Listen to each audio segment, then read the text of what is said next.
Et si vous venez de nous rejoindre, on va justement vous rappeler les enjeux et du moins les chiffres de ce premier tour ici à Marseille. Je vous rassure, on ne parlera pas que de Marseille dans cette émission.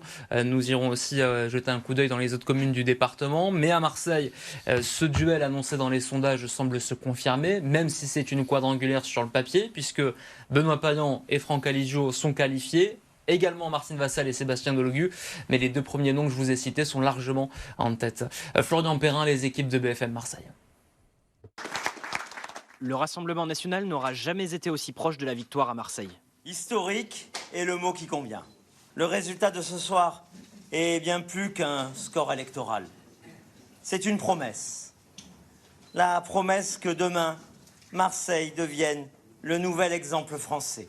Crédité de 35% au premier tour, Franck Aligio arrive juste derrière Benoît Payan qui conserve l'avantage. Nous devons nous mobiliser et dire non au Rassemblement national. Ils veulent faire de cette ville le tremplin et le marchepied de la famille Le Pen. L'histoire de notre ville se joue dès cette semaine.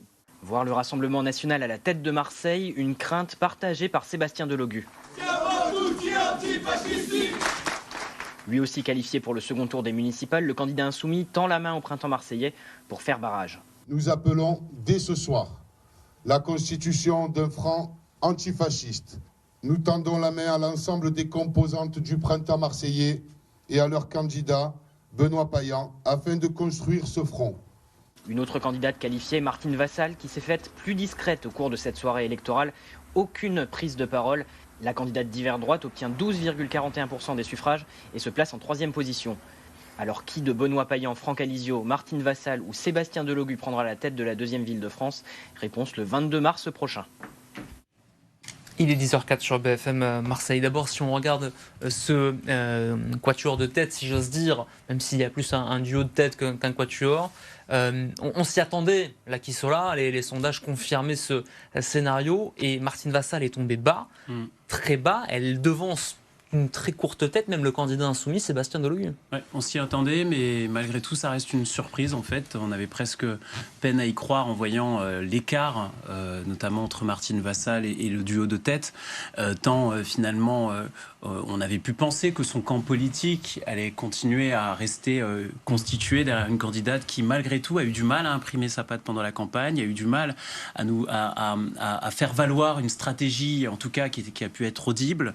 Et on sent que finalement, elle a payé dans les résultats et que une partie de son camp a vraisemblablement déjà tourné vers le candidat de l'extrême droite. Elle était créditée dans les premiers sondages d'une vingtaine de pourcents d'intention de vote. Là, on voit qu'elle perd quasiment 8 points par rapport à ces sondages-là. Norbert Norian, est-ce qu'elle paye entre autres le travail famille-patrie ?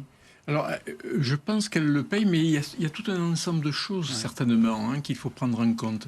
Vous parliez de sondage. Le sondage IFOP, publié en début décembre, l'a placé à 26%. Le même IFOP la place, il y a quelque temps, à 18%.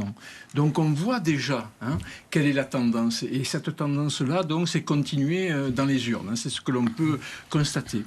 Je pense qu'il faut faire une remarque de fond. Si on prend comme référence 2020, si en 2020, on ajoute les scores des listes Martine Vassal, Bruno Gilles et Yvon Berland, ce qui est cette notion de rassemblement, mais là dispersé, on est à plus de 40%. Et ces 40%-là sont mettre à regard des 12% et quelques, liés là aussi à une stratégie dite de rassemblement. Donc le rassemblement n'est pas cela qui a fonctionné. Et il y a comme une dilapidation du capital électoral gaudin, si vous voulez. Au profit de Franck Aligio ? En partie, je pense que les votes, enfin, l'acquis a peut-être une autre vision, mais les votes sont certainement aussi croisés vers Franck Aligio et puis un petit peu peut-être dispersés. La partie progressiste qui votait pour Martine Vassal peut-être a rejoint, je dirais, l'aile modérée du printemps marseillais. Vous voyez, dans les urnes, il y a certainement des chassés croisés. On dit souvent au premier tour, on rassemble son camp, et au second tour, on s'adresse à la plus large tranche d'électeurs. Mais là, ce qui est dans la continuité de ce que tu as dit, elle n'a pas su rassembler son camp, ce qui était assez étrange finalement, puisqu'ayant des étiquettes allant du centre jusqu'à la droite républicaine, dans les premiers temps de campagne, elle a plutôt essayé d'aller courir derrière l'extrême droite, puis elle s'est ravisée, puis elle y est retournée, puis il y a eu le dérapage.